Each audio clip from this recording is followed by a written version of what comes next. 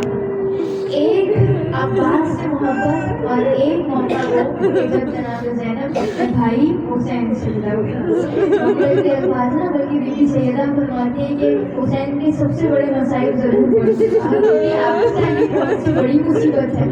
کہا کہ جب وہ موقع جس وقت میرا بیٹا اپنی بہن زینب سے جدا ہوا, یہ قیامت ہے, قیامت. بس ایک مرتبہ وہ مسئلہ قریب آیا کہ جب جناب حسین رخصت آخر کے بعد خیمے سے باہر ہوئے